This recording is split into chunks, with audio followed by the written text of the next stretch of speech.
Hello बच्चों। तो आज का हमारा टॉपिक है सोलर सिस्टम। तो आप इस पिक में देख रहे होंगे हमने सन बनाया है और साथ में ये 8 ऑब्जेक्ट्स कुछ बनी हुई हैं।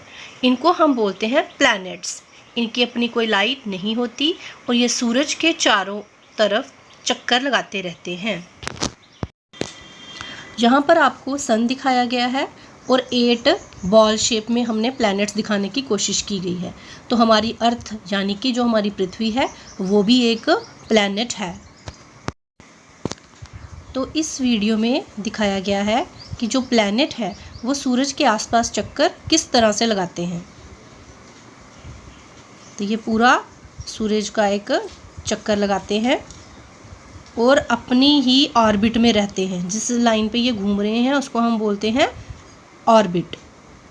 फिर ये सेकंड प्लैनेट देखो, सारे के सारे प्लैनेट इसी तरह से सूरज के आसपास चक्कर लगाएंगे। और ये जो पाथ यहाँ पे ये चल रहे होते हैं वो सर्कुलर पाथ नहीं है, उसको हम बोलते हैं इलोंगेटेड पाथ या फिर एलिप्टिकल पाथ। इस पिक में हमें 3 चीज़ें दिखाई दे रही हैं, सूरज, पृथ्वी और चांद।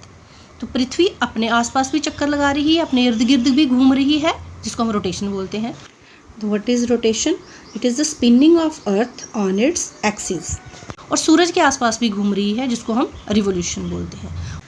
सो revolution is movement of earth around the sun in a fixed path is called revolution. Earth takes 365 days to complete 1 revolution. और पृथ्वी के आसपास भी कोई घूम रहा है, उसको हम बोलते हैं सैटेलाइट ऑफ अर्थ।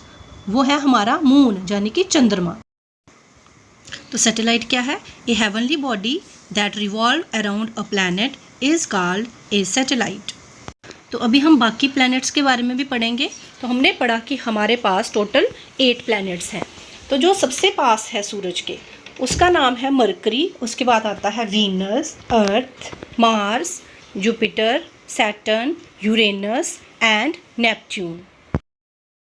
तो हमारी पृथ्वी जो है अर्थ, वो सूरज से अगर हम गिनना शुरू करें तो तीसरे नंबर पे आती है। इसको ब्लू प्लैनेट भी कहा जाता है क्योंकि दूर से देखने पर ये नीली दिखाई देती है। पृथ्वी एक ऐसा एकमात्र ग्रह है, प्लैनेट है, यहाँ पे लाइफ पाई जाती है, यहाँ पर लोग रहते हैं, पेड़ पौधे हैं। और उसका कारण ये है कि ये ना तो सूरज से बहुत ज़्यादा दूर है ना बहुत ज़्यादा पास। तो इसका टेम्परेचर बहुत सही है, ना ज़्यादा गर्मी होती है यहाँ पे और ना ही ज़्यादा ठंड पड़ती है। यहाँ पर हमें ऑक्सीजन भी मिलती है, एटमॉस्फेयर बिल्कुल सही है जो कि जीवन के लिए उपयुक्त है, मतलब लोग यहाँ पे रह सकते हैं। अभी हम पढ़ेंगे एस्टेरॉइड्स के बारे में। तो ये सारे प्लैनेट्स हैं, आपको यहाँ पे मार्स दिखाई दे रहा है और जुपिटर दिखाई दे रहा है। इन दोनों के बीच में बहुत सारी रॉक्स जो हैं वो रिवॉल्व करती रहती हैं, पड़ी रहती हैं, जिनको हम बोलते हैं एस्टेरॉइड्स या एस्टेरॉइड बेल्ट।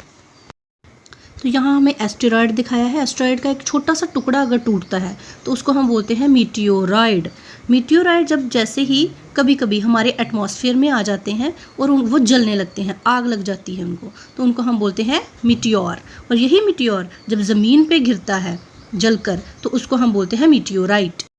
तो अगर हम एस्टेरॉइड और मीटियोराइड का कंपैरिजन करें तो एस्टेरॉइड बहुत बड़ा है और मीटियोराइड उसका एक छोटा सा टुकड़ा। तो दोनों को हम डिफ्रेंशिएट कर सकते हैं। एस्टेरॉइड क्या है? Large pieces of rock in space, और meteoroid broken pieces of asteroids and comets. दूसरे नंबर पे है asteroids much bigger in size और मीटियोराइड स्मॉल इन साइज। तो अब हम पढ़ेंगे कॉमेट के बारे में। कॉमेट क्या है? ये भी एक बॉडी है। जैसे ही ये सूरज के पास पहुंचता है तो इसकी गैसेस जो है वो जलने लगती हैं और पीछे एक टेल बन जाती है। तो अब तक हमने जिन भी चीज़ों के बारे में पढ़ा, जैसे मून, स्टार्स, कॉमेट, एस्टेरॉइड, सन और सारे हमारे 8 प्लैनेट्स, इन सबको जब इकट्ठा किया जाता है तो बनता है सोलर सिस्टम।